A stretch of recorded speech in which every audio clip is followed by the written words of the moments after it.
Guys আসসালামু আলাইকুম। আমি এই যে দুইটা ঝাল পেঁয়াজ ডিম ভাজি আর একটা হচ্ছে আমরা বড়ি ভাজি বলি, ঠিক আছে। তো এটা দিয়ে আমি এখন ভাত মাখাবো, ঠিক আছে। এটা হচ্ছে আমাদের গরিব মানুষের খাবার, ঠিক আছে। আমরা গরিব মানুষ, তো মোটা চাউল আর গরিবদের খাবার যেটা আর কি, ঠিক আছে। তখন এটা আমি সুন্দর করে ওকে বন্ধুরা, এখন আমি ভাতটা সুন্দর করে মাখিয়ে নিয়েছি, ঠিক আছে।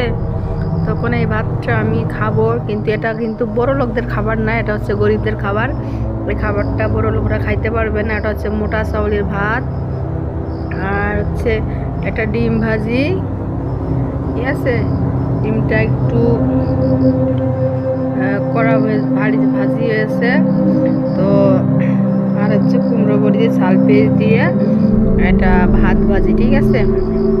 তো বন্ধুরা দেখেন, একটা গার্মেন্টসের মালিক হয়ে আমার মোটা চাউলের ভাত এবং কুমড়ো বড়ি এটা ভাজি করে ভাত খেতে হচ্ছে।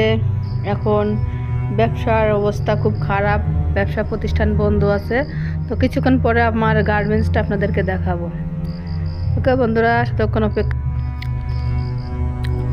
আমার ভাতটা কিন্তু খাওয়া প্রায় শেষ, আর হালকা কিছু খাবার আছে।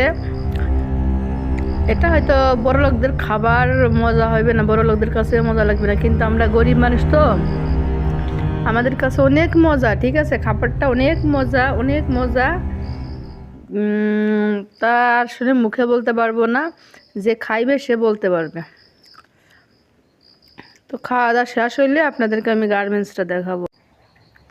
ওকে বন্ধুরা দেখেন, একবারে প্লেটটা খাইয়ে শেষ। আমি এখন প্লেটটা একদম পরিষ্কার করে রেখে দিলাম। আমার খাওয়া দাওয়া শেষ। এখন নিয়ে আসলাম আমি আপনাদের আমার ছোট্ট একটা গার্মেন্টস। এটা হচ্ছে লেডিস মাল তৈরি হবে। এটা কাটিং হবে, এখানে ঢেলে রাখা হয়েছে। তো এটা ঢেলে রাখছি, এটা কাটিং হবে। তো এখন আমি নিজেই কাটিং করতেছি, নিজেই মাল সেলাই করতেছি। তো এটা হচ্ছে আমার কাটিং টেবিল, এখানে মাল কাটিং করা হয়। তো এগুলা দিয়ে হুটি তৈরি হবে, ছোট বড় এগুলা দিয়ে হুটি তৈরি হবে। এগুলো সব বস্তা করে করে রাখা হয়েছে। তো এগুলো মাল সব এখনো কাটিং হয়নি। তো